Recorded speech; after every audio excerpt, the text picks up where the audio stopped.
All right, so here's our project for today, folks. This is arguably the best skid steer case ever made, the 1845C. It's got an all-mechanical 4BT Cummins engine in it, which is super solid, super reliable. It's got all mechanical controls, no major electrical issues to go wrong, and, well, this one doesn't have any major issues. We have a few little things to fix. We have some maintenance to do. We've got to replace this seat here. It's seen better days. The owner gave me a couple of seats he wants to try to use. Neither of them are factory, so we'll see if those are going to work. The electrical panel up here that has all your warning lights and hour meter, you can see it's not so securely attached anymore. This cylinder is leaking, so we're going to rebuild it. This cylinder is leaking, so we're going to rebuild it. While we're at it, we're going to go ahead and rebuild the other two that aren't leaking yet, because as soon as you rebuild two, the other two are going to start. And then open. We are going to do a complete service on this thing, oil and fluid and all that good stuff. Give it a nice bath and get it ready to go down the road. All right, first thing we're going to do is get rid of this bungee cord over here that's holding up the safety gate. The gas shock should be right there.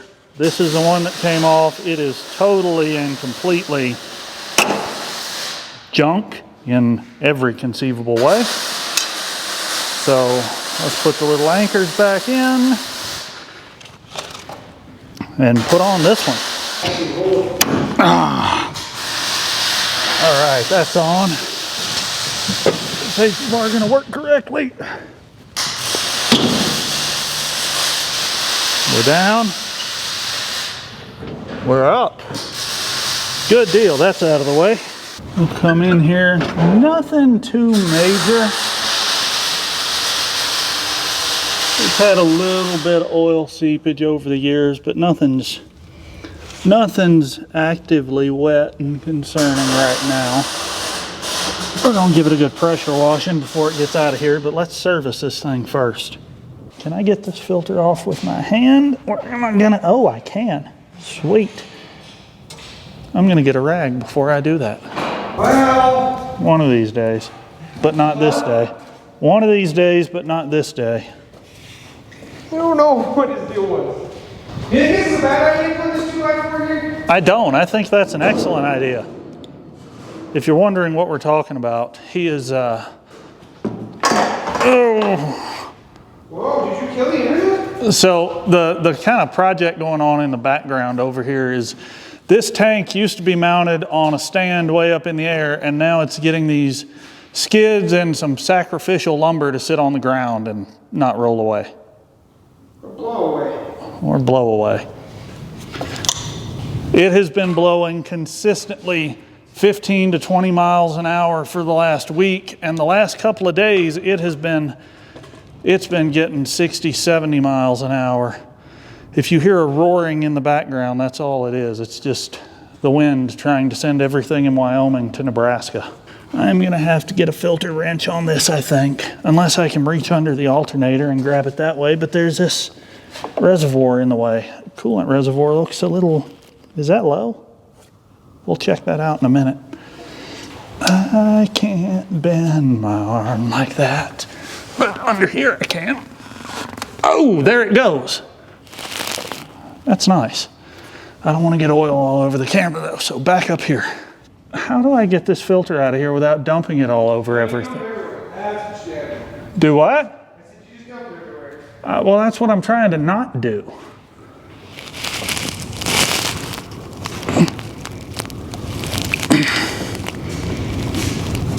Oh, come on. Yeah? They don't allow you to let your dog out of the pickup. Oh, geez. I said, well, have a nice day. They're like, where's all your stuff? I didn't lose too much. Have a nice day. They didn't like that. None of these old filters had the hour meter written on them, which isn't a big deal, but it does make it nice to see when the thing was serviced last, so you can kind of tell. I don't know. It's just nice to be able to see when it was serviced last. There's a little bit of crud, but not too bad. There's more. There's more. Boy, there's a lot more. Holy cow. I love pulling pans off. Oh, that is so smart the way they engineered this.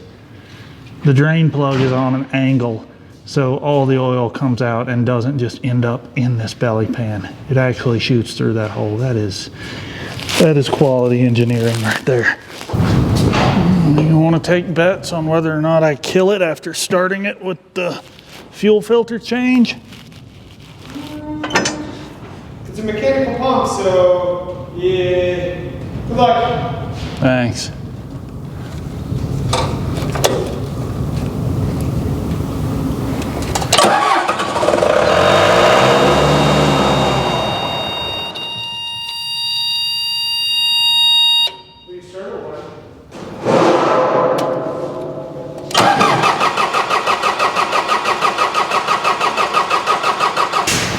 I'm gonna crack that. Hopefully we'll get some fuel through it in a second. I can't see that, YouTube, so shout at me when fuel starts coming out.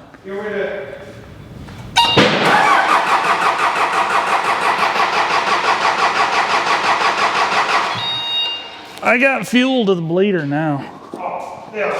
I may have to crack an injector line. Not the end of the world. It has that feeling. It'd be better if I didn't, but whatever. Crack that one open.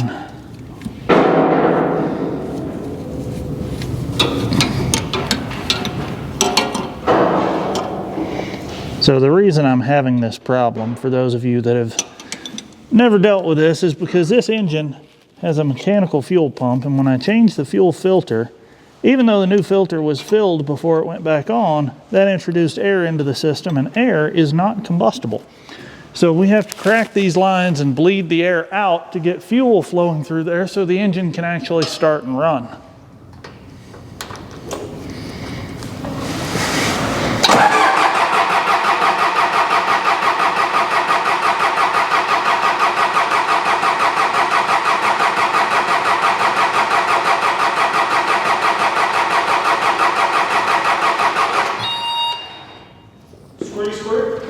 Looks like it. Yeah.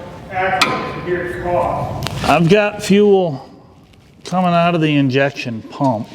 So I'm gonna tighten these two, try it again, and I may have to crack them at the injectors to get whatever out of the actual lines.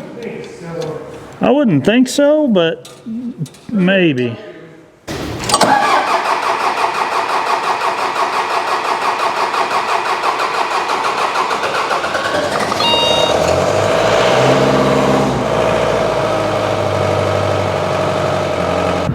Well, the weather's finally a little bit nicer. It's a lot less windy and almost warm. So we're gonna wash this thing out before we do anything else. Got our little safety bar in there because I'm not about to get crushed over this thing. So let's pressure wash it.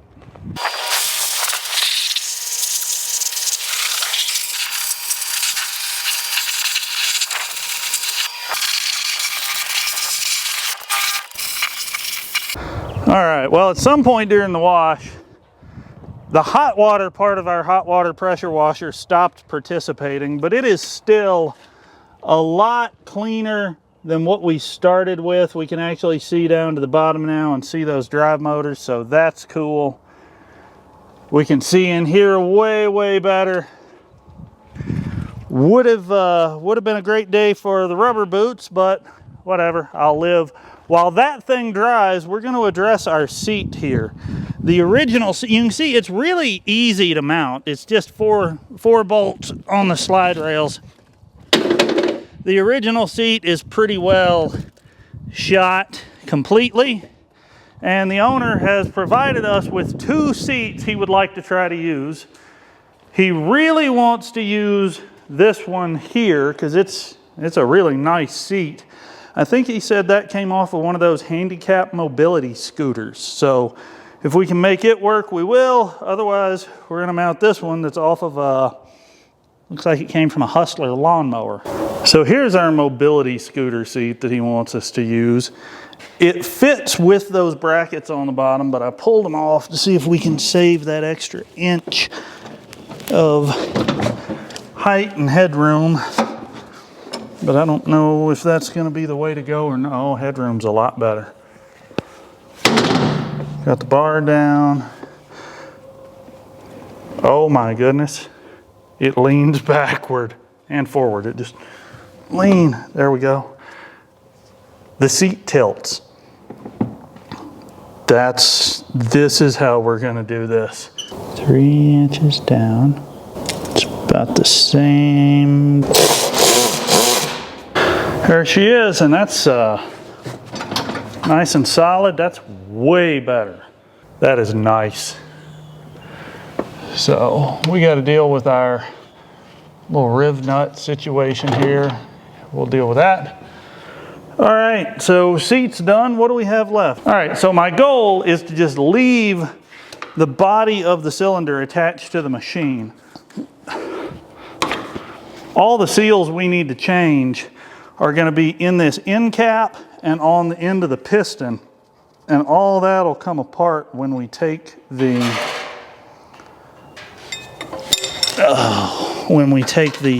ram out.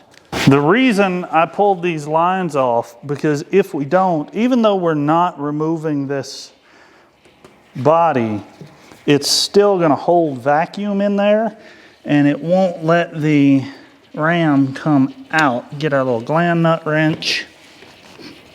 Boy, that's loose. That's very loose. Typically these take a little bit of effort to get started, but this one just wants to come apart. Let's get another drain pan before I make a big mess. There we go. That's what the bucket was for.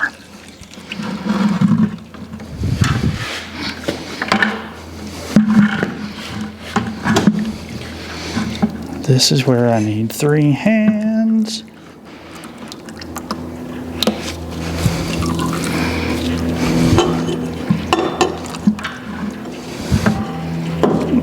Good enough. All right, so here's our piston, rod, end cap, gland nut.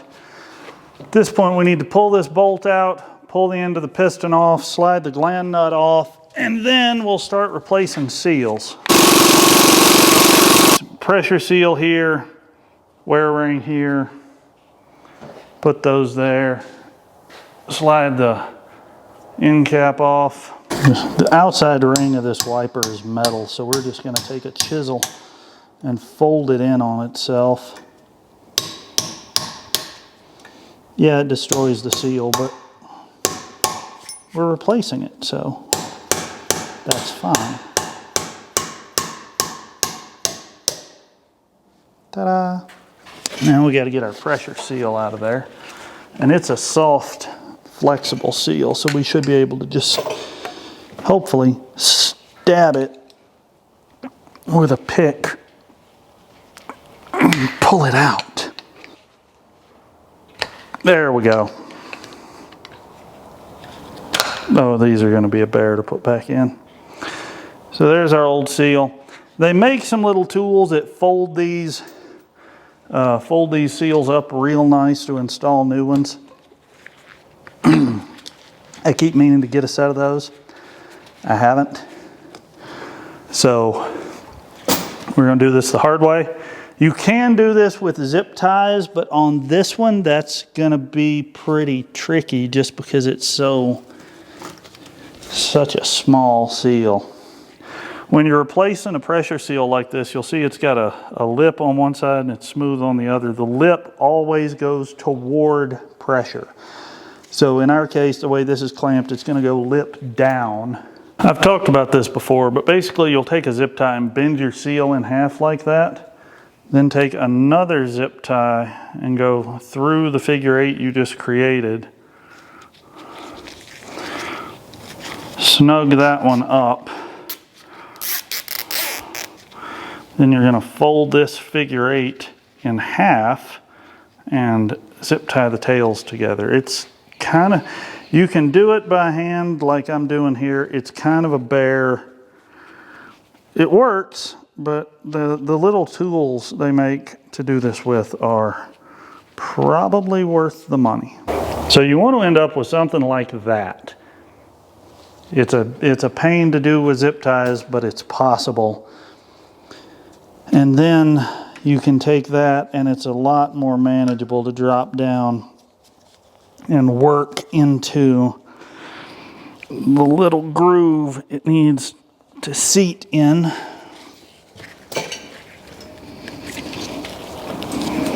And then you can cut your zip ties very carefully because you don't want to cut the seal. And there it goes.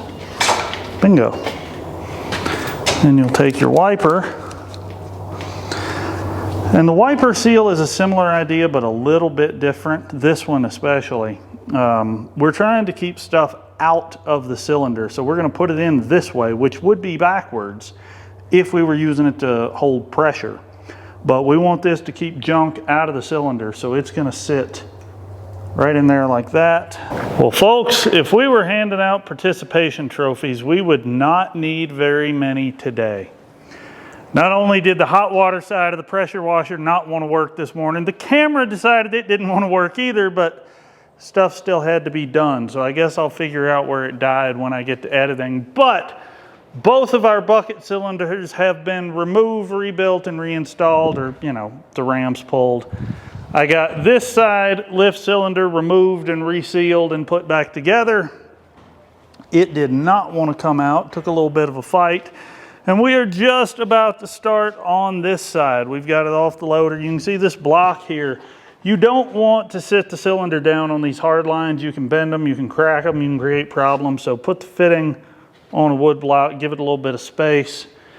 I had to jack the loader up, or I picked it up and then threw the stand under it, and then I've been fine tuning it with that thing. But the pins for these lift cylinders have to come out through, I guess you can see that, but they come out right through there. They're too long. You got to pass them through this roll guard kind of deal. So where we're at now is we need to get this cylinder tore down. So these have a little lock screw right here we're going to take out. Then we'll spin the gland nut out and it'll be exactly like those bucket cylinders we did. I'm not going to make you guys watch me do that a second time, so we'll catch up in a minute when it's done. Everything's back together. Let's fire this little thing up, take it outside and give it another bath. I'm sure somebody's going to ask if you have to bleed the air out of these hydraulic cylinders after you do a job like this, and the answer is no, you don't. They'll self-bleed, just got to cycle them a time or two.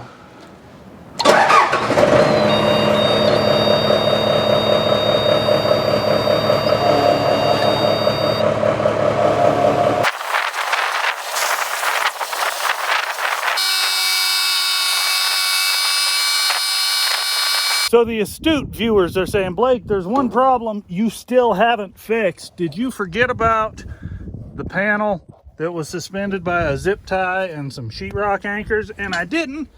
I just didn't have the little riv nut tool with me. So what we're doing here, the factory mounted that with these. These are screws, the little brass inserts originally were made into these rubber grommets, and over 30, 40, however many years it's been, the grommets just get tired and fall apart, and they come out of these holes. And the previous owner had secured it as best he could with a bungee cord and some sheetrock anchors, which, I mean, it was better than nothing. What we're using are these. These are threaded inserts, and they're made specifically for a situation like this where, you know, when that panel is installed up here, you really can't get behind it to put a nut on, at least not without taking a bunch of other stuff loose. And being sheet metal, it's just too thin to tap it and cut any kind of threads in. So the solution for this is with the threaded insert. It works very much like a pop rivet. You put it on the little installer, you push it through the hole, pull it flat, and then I'm just going to make sure this thing pulls as tight as it can go. There we go. That pulled a little tighter. Hey, you want to hold the phone? Yeah, the big camera died again. So we're filming with the iPhone today. Getting it done. And there she is.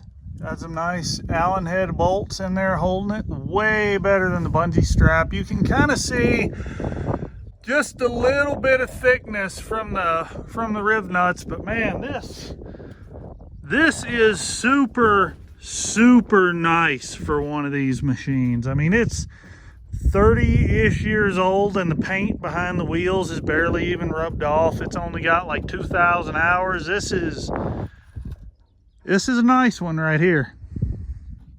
I hope you guys had a really good time working on the old case with me. Subscribe if you haven't. Thank you for watching, and more later.